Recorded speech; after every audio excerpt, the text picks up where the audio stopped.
नमस्कार। हृदयंत्र क्रिया बंद ହେଲା ପରେ ମୃତ୍ୟୁ ହେଇଥାଏ ବୋଲି ଆମେ ଜାଣୁ, କିନ୍ତୁ ଅନେକ ମଣିଷ ବଞ୍ଚି ଥାଉ ଥାଉ ମଧ୍ୟ ସେମାନେ ମୃତବତ ହେଇଥାନ୍ତି। ଏବଂ ସେଇଭଳି ଲୋକଙ୍କ ପାଇଁ ଗୋଟିଏ ସୁନ୍ଦର ଆପ୍ ରହିଛି ଯୋଉଟା ହଠାତ୍ ମୁଁ ଦେଖିବା ପାଇଁ ପାଇଲି ଏବଂ ସେ ସମ୍ପର୍କରେ ଆଜି ମୋର ବିଶେଷ ଆଲୋଚନା ଆପଣମାନଙ୍କ ସହିତ। ନମସ୍କାର, ଆମ କଥାକୁ ଆପଣମାନଙ୍କୁ ସ୍ୱାଗତ କରୁଛି। ଆଜି ମୁଁ ଆପଣମାନଙ୍କ ଆଗରେ ଏଭଳି ଗୋଟିଏ ଆପ୍ଲିକେସନ ବିଷୟରେ କହିବି ଯୋଉ ଆପ୍ଲିକେସନ ବିଷୟରେ ହୁଏତ ଆପଣ ଜାଣିନଥିବେ। से एप्लिकेशन विषय जानिले आपण माने आश्चर्य मध्य हेबे जे एभली एप्लिकेशन मध्य अछि। से एप्लिकेशन रो ना हला आर यू डेड, अर्थात आपण मृत की। ये ना टाइम थी जे आकर्षित करूची स्वाभाविक भाव जन लोक को जे कोन एथिरे अछि एवं मु ताको डाउनलोड कली। डाउनलोड कला परे सेथिरे सी गोटे प्रथम पृष्ठ रे सी आसिला एभली गोटे छवि आसिला। देखंतु जोटा अछि इति एटी लेखारा चेक इन। चेक इन माने इठी टिप चिन्ह मारिया पे पड़ो ता तळे लेखाई छी if you don't push the bottom more than 2 days the notification will be sent to your emergency contact।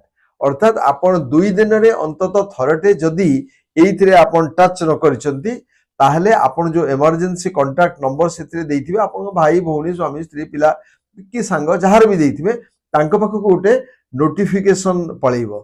A notification कोन पई 2 दिन भीतर आपण दौनाहांती माने आपण असुस्थ हेइथिबे बा आपण जीवित न थाई पारंती बा अन्य कोनसी सेभली गुरुतर असुविधा हेइतो जोथि पे आपण ए ऐप रे आपण सेठी आपनकर टच करि नाहांती बा आपण पुश करि नाहांती एवं से तांको पाखु खबर दबो जे तुमर जो आत्मीय अमुक लोक से विपद रे अछि, से एप्लिकेशन रे टच करि नाही तने ताकू देखो कोन हेइची।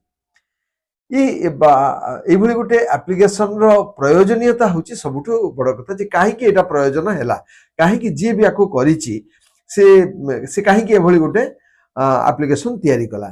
कारण वर्तमान समाज रे आपण माने देखंतु विशेष करी जो माने वयस्क लोक वृद्ध वृद्धा से माने भयंकर भाव रे एकुटिया अछंती। अधिकांश पेरेंट्स वर्तमान जेतु पिला संख्या 1-2 भितर सीमित रहिला, पिला माने जते बेले उच्च शिक्षित होई बाहर को पळेले पाठ पढिया पई बा कोनसी तांकर पेशा रे बा कोनसी अन्य व्यवसाय रे से माने पळेले माने एकुटिया रहिले घरे एवं जते बेले स्वामीटे नाही बा स्त्रीटिए नाही ताले संपूर्ण जणे लोक रहिला एवं बेले बेले से माने तांकर सर्वेंट्स दे काम करचों कि एकुटिया ताकू घर चलौची।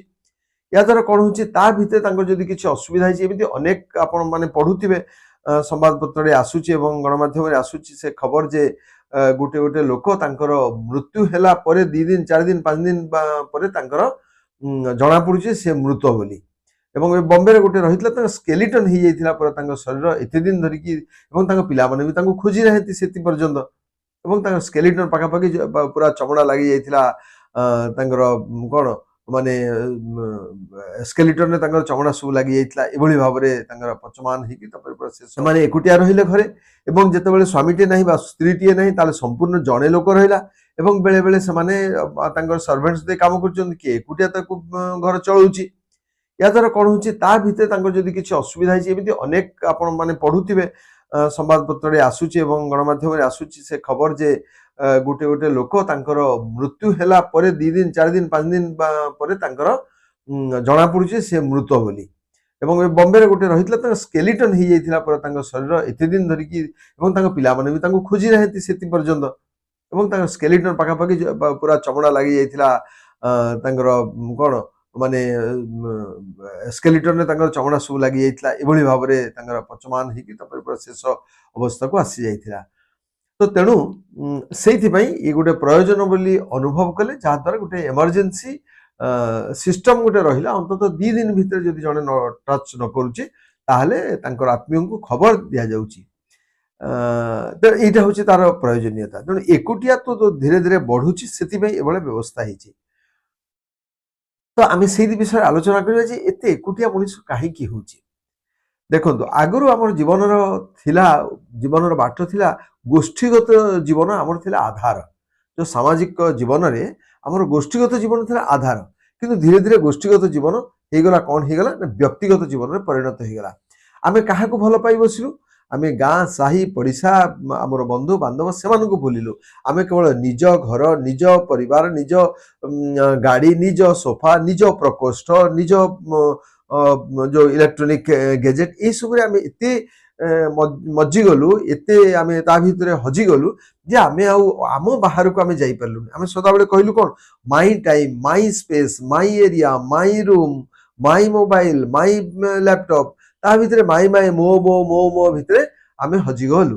ଆମେ ଆଉ ଖୋଜିଲୁନି। ଆମେ ସାନ ଯେତେବେଳେ ଥିଲୁ, ଆମ ସମୟରେ 30 ବର୍ଷ 40 ବର୍ଷ ତଳେ ଆମର ଯେତେବେଳେ ଦଶହରା ଛୁଟି ହେଉଥିଲା, ଧାନ କଟା ଛୁଟି ହେଉଥିଲା, ବା ବୈଶାଖ ମାସରେ ଯେତେବେଳେ ଆମର ଖରା ଛୁଟି ହେଉଥିଲା, ଆମେ ସେତେବେଳେ ଅପେକ୍ଷା କରୁଥିଲୁ କେମିତି ଯିବୁ, ମାମୁଁ ଘରକୁ ଯିବୁ, ମଉସା ଘରକୁ ଯିବୁ, ପିଉସା ଘରକୁ ଯିବୁ, ବା ସେମିତି ବଡ଼ ଭିଣେଇ ଥିବେ ତାଙ୍କ ପାଖକୁ ଯିବୁ, କୋଉଠି ଯାଇକି ଆମେ ଖେଳିବୁ କୁଦିବୁ ଏବଂ ଗାଁ ତୋଟା ମାଳା ସବୁଆଡ଼େ ଆମେ ବୁଲାବୁଲି କରୁଥିଲୁ ସେତେବେଳେ।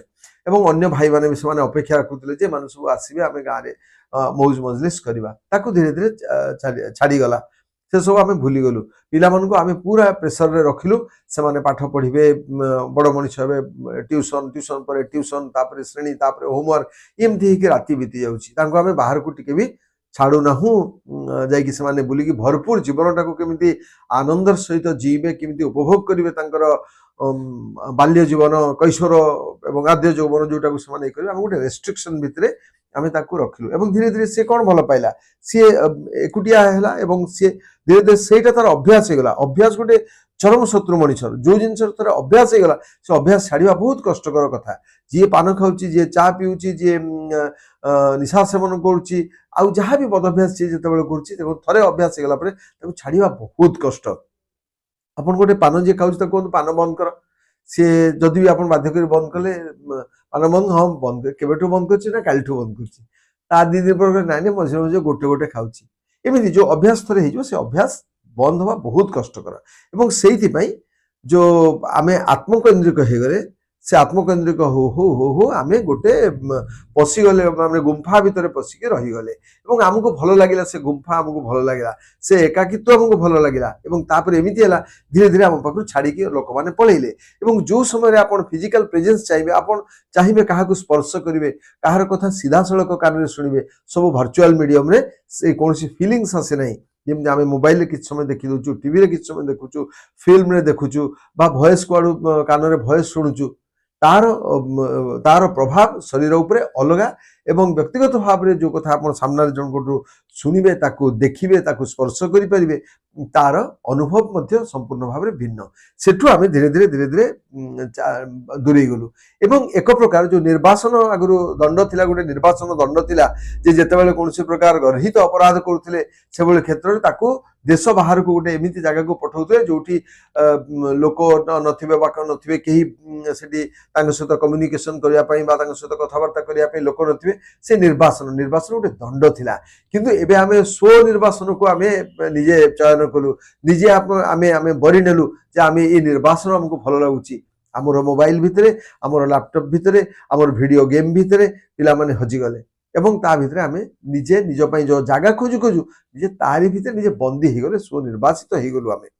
ଏବଂ ସେ ଯୋଉ ନିବୁଜ ପରିବେଶ ଭିତରେ ରହୁ ମଣିଷ ତାର ସମ୍ପର୍କରୁ କଟିଗଲା, ତାର ସମାଜରୁ କଟିଗଲା, ତାର ଗୋଷ୍ଠୀଗତ ଜୀବନରୁ କଟିଗଲା। ଏବଂ ଜୀବନ ଯୋଉଟା ଆମ ସମ୍ବିଧାନ ଆମକୁ ଦେଲେ ବ୍ୟକ୍ତି ସ୍ୱାଧୀନତା ଦେଲା, କିନ୍ତୁ ଆମେ ବ୍ୟକ୍ତି ସ୍ୱାଧୀନତାରୁ ଧୀରେ ଧୀରେ ବ୍ୟକ୍ତି କୈନ୍ଦ୍ରିକତା ଆଡକୁ ପଳେଇଲୁ। ବ୍ୟକ୍ତି କୈନ୍ଦ୍ରିକ ଅର୍ଥାତ୍ ସ୍ୱାଧୀନତା କିଛି ନୁହେଁ, ଆମେ ନିଜ ଭିତରେ ନିଜେ ହଜିଗଲୁ, ନିଜ ଭିତରେ ନିଜେ ବନ୍ଦୀ ହେଇଗଲୁ। ଏବଂ ଏଥିରେ ଆମକୁ ସାହାଯ୍ୟ କିଏ କଲା, जो बस्तुवाद और बजार सभ्यता धीरे धीरे आसला, जे सब जिनिस पत्र सेगुड़ाक आम वस्तु आम बड़ होगा, जीवन मनीष एगुड़ाक आम बड़ है। तेणु वस्तुवादी चिंताधारा और बजार सभ्यता आमको ए दिगरे धीरे धीरे धीरे धीरे आहरी भितर को ठेलीदेला। एवं केवल वयस्क नुहे, बर्तमान तरुण माने, युवक माने, कैशोर माने जहाँ आम कहूँ डिप्रेशन चलीगला कहूँ, डिप्रेशन को धीरे धीरे जाउछन्ति। एवं एई एकाकित्व, एई जो निछाटियापण, जो एकुटियापण, एगुड़ाक धीरे धीरे गोटे सुइसाइडाल बा आत्महत्या सदृश आम होगा, जो आमको मुकुलिया कष्ट हो जाउछु, सेटु बाहरिया कष्ट हो जाउछि। एवं संपर्क गुड़ाक आम कौन कलु, मापचुप संपर्क। आम घर जदि किए 2 दिन 4 दिन रहीगला तो आमको कष्ट होउछि।